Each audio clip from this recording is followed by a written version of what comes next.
Hello, my name is Dominika Średnicka-Tober. I'm a researcher working at the Warsaw University of Life Sciences in Poland, and together with my colleague Professor Kazimierczak, a co-author of this lecture, I would like to introduce you to the topic of quality and safety of organic food. One of the lectures of this week already gave you some important insights into the main principles of organic farming. It was mentioned there that one of the advantages of organic and biodynamic farming system is production of high-quality, healthy food. Let's try to explore this topic a little bit further.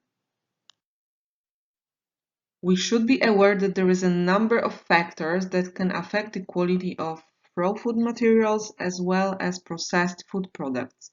These include, among others, environment of production, climatic and weather conditions, storage and trade, processing technology, and many others. In that, also farming methods are often mentioned. Within the last 30 years, over 30 years, researchers from different areas of the world studied the composition of organic and non-organic foods, in that mainly fruit, vegetables and cereals, looking into mineral compounds, heavy metals, pesticide residues, macronutrients, vitamins, and finally, or most importantly, phenolic compounds. They all aimed to see whether there are any consistent differences in the composition of organic and non-organic crops. Many studies have also looked into the composition of milk and meat from organic production. We therefore decided to run so far the largest meta-analysis on the composition of organic versus conventional foods, with the aim to put all the available data together and use statistical methods for contrasting and combining results to identify any potential patterns and to answer the question whether across regions of the world and across production seasons there are on average significant differences between organically and non-organically produced foods. We have identified more than 600 papers and divided this meta-analysis into three main sections on plant foods, dairy and meat. All results have been published in the British Journal of Nutrition, and we call it a Newcastle study as it was done at Newcastle University in the UK. I would like to show you the most important results of the Newcastle study. First, a few words about the crops and plant-based foods. We have found that organic fruit and vegetables contain up to almost 70% more polyphenols compared to those non-organically produced. Many of these compounds, phenolic compounds, have previously been linked to a reduced risk of many diseases, including, among others, cardiovascular diseases and certain cancers. Phenolics are also known to act as strong anti-inflammatory agents, and most of their actions are related to their antioxidant properties. Their higher concentrations could therefore be potentially seen as a positive feature of organic crops and plant-based foods. Here you can see the differences for individual groups of phenolic compounds, such as phenolic acids, flavanols, stilbenes, flavones, and others, with differences ranging between 19 and 69% depending on the group of compounds. We also found that organic crops were characterized by almost 50% lower concentrations of heavy metal cadmium. It was an important result since cadmium is a highly toxic metal and at the same time very persistent, staying in the environment for a long time and accumulating in the food chains.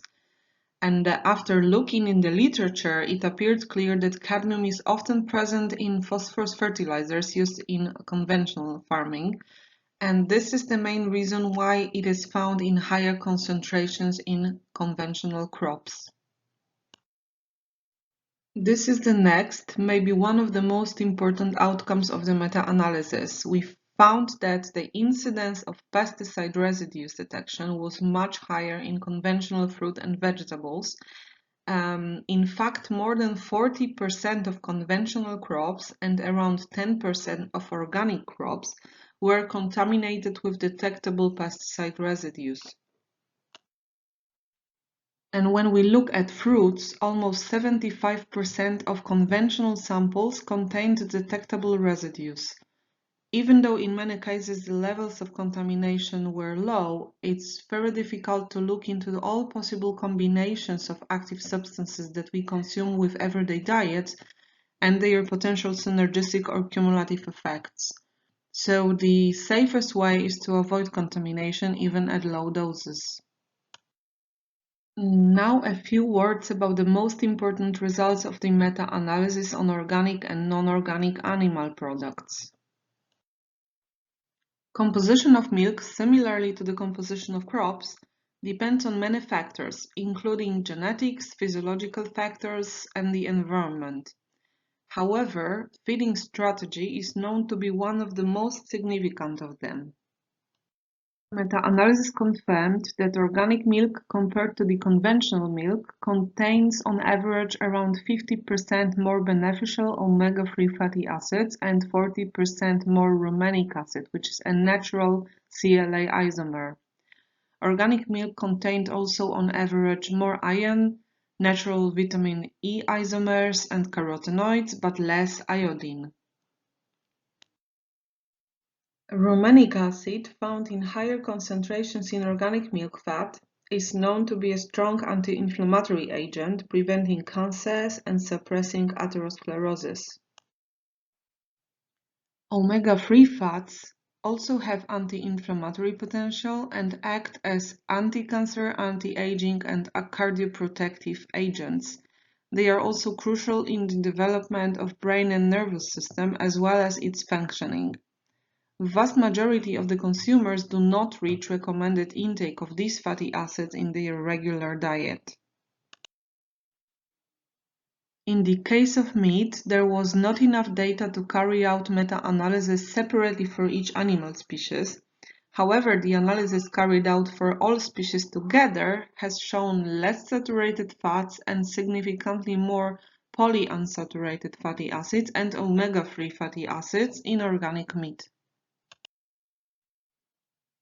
In both cases of organic milk and meat, animal feeding was identified as the most important factor responsible for the detected composition differences. To summarize, does organic system indeed provide high-quality, healthy food?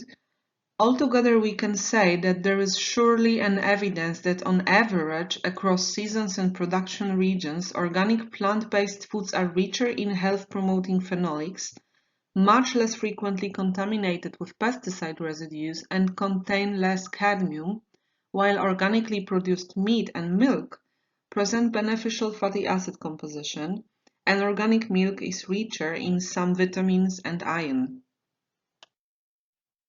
But do these composition differences provide clear health benefits? Does consumption of organic food have a positive impact on consumers' health?